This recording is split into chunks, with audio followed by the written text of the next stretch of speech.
She poured out her dreams to the man she thought was just a janitor, only to discover 9 minutes later that he was the CEO who could make them all come true.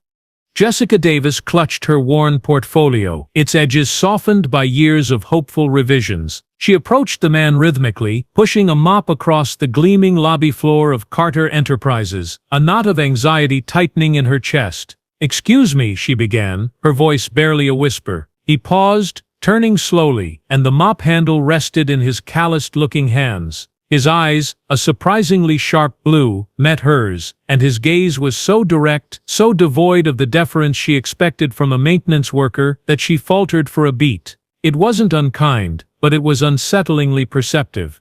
Before we continue with the story, be sure to let us know where you're watching from, and what time it is in the comments. We love learning about our viewers. Now let's get back to the story. He simply looked at her, one eyebrow slightly raised, waiting. The silence stretched, amplifying the distant hum of office activity and the clatter of keyboards from unseen desks. "He's probably just busy," she told herself, forcing a tremulous smile. I know this is a long shot, and you're probably not the person I should be talking to, but I have this presentation." She gestured with the portfolio. "It's for a community outreach program. I've been trying to get anyone, at Carter Enterprises to look at it for months." The man, James Carter, still said nothing, but his gaze didn't waver from her face. He leaned almost imperceptibly against the mop. Around them, the morning rush had subsided, but a few employees hurried past, their heels clicking on the marble. Patricia Moore, the impeccably dressed receptionist, shot a brief, curious glance towards Jessica and the janitor, a frown flickering across her lips, before she returned to her monitor. Jessica felt a flush creep up her neck, aware of how out of place she must look, talking earnestly to a man in a plain gray work uniform. "It's about revitalizing the old downtown district," Jessica continued, her words tumbling out now, a torrent of carefully rehearsed passion, mixed with raw desperation. "Creating affordable workshops for aspiring artists, a small business incubator. Things to give people a chance, you know? People like me, who have ideas but no connections, no resources." She saw a flicker in his eyes. Was it understanding, or just polite attention? He hadn't interrupted, hadn't dismissed her, which was more than she'd received from countless unanswered emails and brusque phone calls. His continued silence felt less like disinterest, and more like consideration. She opened the portfolio, her fingers fumbling with the clasp. The pages were filled with meticulously drawn plans, budget projections scribbled in the margins, and heartfelt testimonials from community members she'd already roped into her vision. "I know it's a lot to ask you to even look, but I thought, maybe you know someone, or could just point me in the right direction. I don't even know who handles these kinds of proposals here." Her voice cracked on the last sentence, the weight of her hope pressing down on her. He still hadn't spoken a single word, just watched her. A junior executive, Matthew Brown, strode past, then did a subtle double-take, his eyes lingering on the janitor for a fraction of a second too long. He frowned, a look of confusion briefly clouding his features, before he seemed to shake it off and continued towards the elevators. Jessica, engrossed in her plea, barely noticed the exchange. The janitor's stillness was unnerving, yet it was also compelling. He wasn't fidgeting or looking away. He was fully present, absorbing every word, every nuance of her desperate appeal. His quietude made space for her dreams to fill the air between them. "The current systems make it so hard for anyone starting out," Jessica pressed on, emboldened by his focused attention. "It's like these big companies exist in a different world." She gestured vaguely at the opulent lobby, the soaring ceilings, the abstract art on the walls that probably cost more than her entire year's rent. "I just believe that if someone with the power to make a difference actually saw what we're trying to do, they'd want to help. It's not about charity, it's about investment in people." Her earnestness was palpable, her belief in her project shining from her. He finally shifted, just a slight movement, bringing the mop a little closer. His gaze dropped to her portfolio, then back to her face. For the first time, a subtle expression crossed his features, something thoughtful, almost appraising. He still hadn't uttered a syllable. The silence from him was a blank canvas onto which she projected all her hopes. Maybe he's thinking of who to direct me to. Maybe he knows a sympathetic manager. The very air around them seemed to still, the background noise of the lobby fading into a dull hum. Then he reached out, not for the portfolio, but his hand moved towards his own simple gray work shirt near the collar. Jessica watched, puzzled. Was he going to adjust his uniform? He wasn't wearing a name tag. She'd already looked. His fingers brushed the fabric, and for an instant, she saw the edge of something underneath the coarse material, a sliver of a much finer, darker fabric, like that of an expensive suit, and the glint of what looked unmistakably like a gold collar pin. What was that? Her breath caught in her throat. Her eyes snapped from that tiny, incongruous detail back to his face, really seeing him for the first time, not as a janitor but as a man. The set of his jaw, the intelligence in his keen blue eyes, the calm authority he projected despite the humble uniform. It couldn't be. Her mind raced, replaying the last few minutes, her desperate, rambling confession, her pleas, her assumptions. Her heart pounded as she realized her mistake. A wave of heat washed over Jessica, her face burning with a sudden, mortifying flush. The man, James Carter, saw the shift in her eyes, the dawning horror. He didn't smile, didn't react overtly, but a subtle, almost imperceptible change occurred in his posture. He straightened slightly from his lean against the mop, and the quiet attentiveness he'd shown her now seemed to carry an entirely different weight. It wasn't the passive listening of a janitor, it was the focused assessment of someone far more significant. Oh no, what have I done?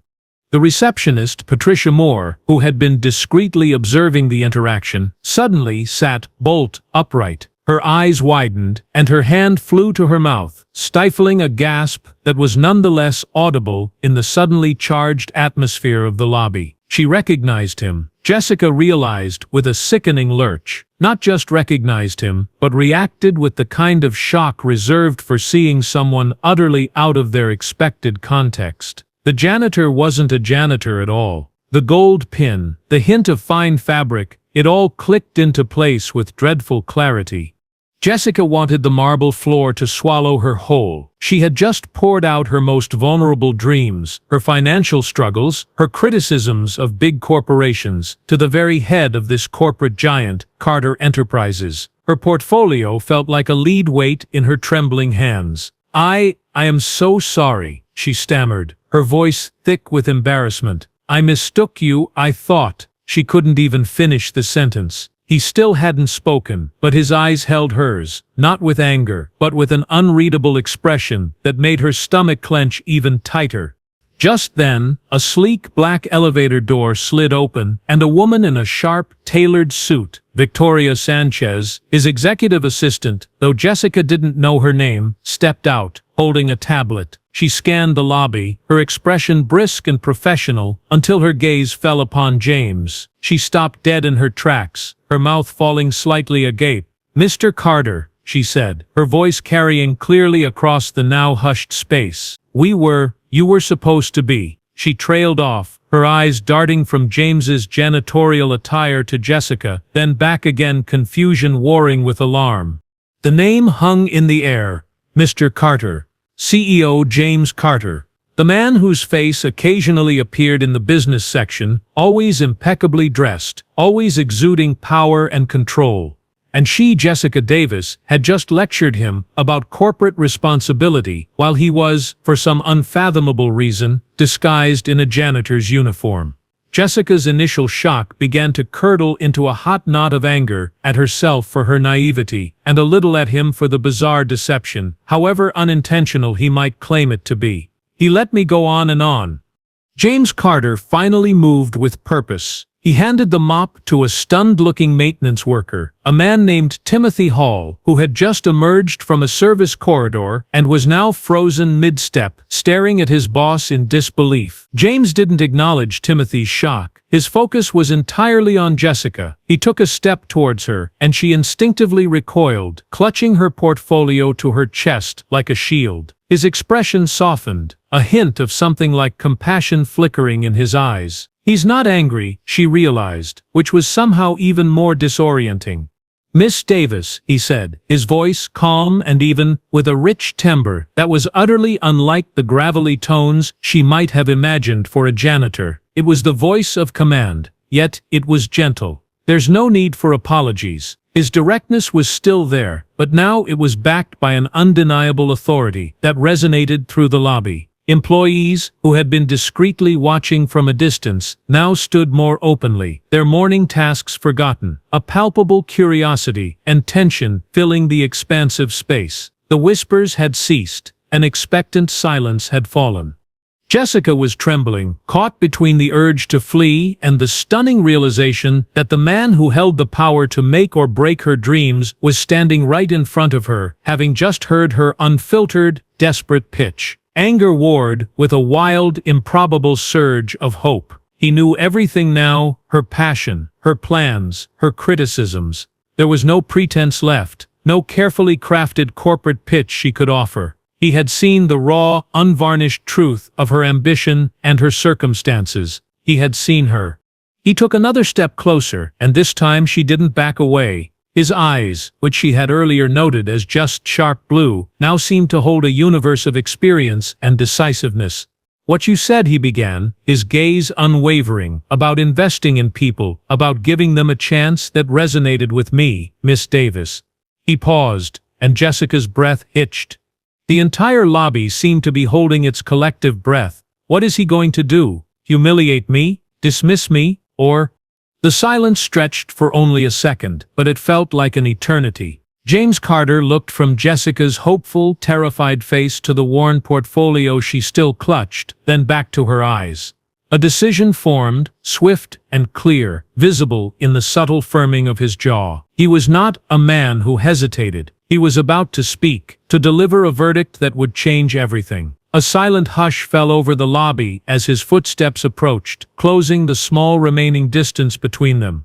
James Carter stopped directly in front of Jessica Davis. The scent of expensive cologne, previously masked by the faint odor of cleaning fluid, now seemed more apparent. "Miss Davis," he stated, his voice carrying easily in the attentive silence, "your proposal for the downtown district, the workshops, the incubator, I find it compelling." Jessica's eyes widened, a gasp escaping her lips. Around them, the onlookers, Patricia Moore the receptionist, Matthew Brown the junior executive, and several other Carter Enterprises employees, exchanged stunned glances. Timothy Hall, the actual janitor, still stood frozen, holding the discarded mop. "I wasn't aware of this initiative," James continued, his gaze fixed on Jessica. "Perhaps my usual channels are more filtered than I appreciate." A slight edge entered his tone, a hint of displeasure not directed at Jessica, but seemingly at the system he oversaw. "Sometimes," he added, a ghost of a smile playing on his lips, "you have to get a different perspective to see things clearly." He gestured almost imperceptibly to his janitorial attire. "My apologies if my current workwear caused you any distress. It's an occasional habit of mine to understand the ground floor, so to speak." He then extended a hand, not in dismissal but palm up, an invitation. "I would like to see those plans in more detail, Miss Davis, in my office. Now." The words were simple, direct, yet they landed with the force of a thunderclap. Jessica stared at his outstretched hand, then up at his face. The unreadable expression was gone, replaced by one of genuine interest and a clear intent to act. His office, now, hope, so violently suppressed moments ago, surged through her, dizzying and powerful. Her hand, still trembling, rose to meet his. As their hands clasped, her small, slightly damp one in his firm, confident grip, a collective murmur rippled through the lobby. James Carter, CEO of one of the city's largest corporations, was personally escorting a young woman who moments before was an unknown dreamer towards the executive elevators. He didn't release her hand immediately, but turned slightly to address his assistant, Victoria Sanchez, who had now composed herself. "Victoria, please clear my next hour, and arrange for coffee in the main conference room. Miss Davis and I have much to discuss." Victoria nodded, her professional mask firmly in place, though her eyes still held a spark of astonishment. "Yes, Mr. Carter." Right away, she quickly tapped on her tablet and moved towards a bank of phones, already making the arrangements. James then looked briefly at the assembled employees, his gaze sweeping over them. There was no reprimand in his eyes, but a clear, unspoken message. Assumptions could be misleading. Opportunities could be missed. Talent and passion could be found in the most unexpected encounters. Patricia Moore, at the reception desk, suddenly looked very busy, her earlier disdain replaced by a flustered attempt to appear diligent. Matthew Brown watched the retreating figures of James and Jessica with a thoughtful, almost abashed expression. He'd seen his CEO disguised before, but never an interaction quite like this. The lesson was not lost on him, or on anyone else present. Every person deserved attention, for one never knew who they might be, or what they might offer. James Carter's unconventional methods, while startling, often yielded unexpected results, and this appeared to be one of those times. As James led Jessica towards the gleaming brass doors of his private elevator, he finally released her hand. "Don't worry about what just happened out there," he said quietly, his voice now softer, meant only for her. "Your courage in approaching someone you believed to be a janitor, your passion for your project, that's what matters. That's what I saw." Jessica could only nod, her throat tight with unshed tears, no longer of embarrassment, but of overwhelming relief and a burgeoning, almost unbelievable excitement. "He saw me. He actually saw me." The elevator doors opened, revealing a plush interior. James gestured for her to enter. As she stepped inside, leaving the stunned lobby behind, she clutched her portfolio not as a shield, but as the key it had always been, now finally in the right lock. 9 minutes ago, she thought, her mind still reeling, I was desperate and unknown. Now, the doors slid shut, and James Carter turned to her with a professional, yet encouraging smile. "All right, Miss Davis," he said, as the elevator began its smooth ascent. "Tell me everything. From the beginning." Jessica took a deep breath, the worn portfolio resting on her lap. The fear was gone, replaced by a focused determination. She met his gaze, no longer the CEO she had mistaken for a janitor, but the person who held the power to make her dreams a reality. And she began to speak, her voice clear and strong, detailing her vision for a better community, a vision he was now ready to hear and, incredibly, to help build. The whispers in the lobby would fade, but the impact of those 9 minutes, of a mistaken identity and an unexpected connection, would resonate for a long time to come, a quiet reminder to all at Carter Enterprises to look beyond appearances. For Jessica Davis, it wasn't just the beginning of a meeting, it was the beginning of everything she had ever hoped for. The disguise had fallen away, not just James Carter's, but the disguise of impossibility that had cloaked her own aspirations for so long. As the elevator ascended, so did her spirits, lifted by the extraordinary turn of events, all because she dared to share her dreams with a man she thought was just a janitor.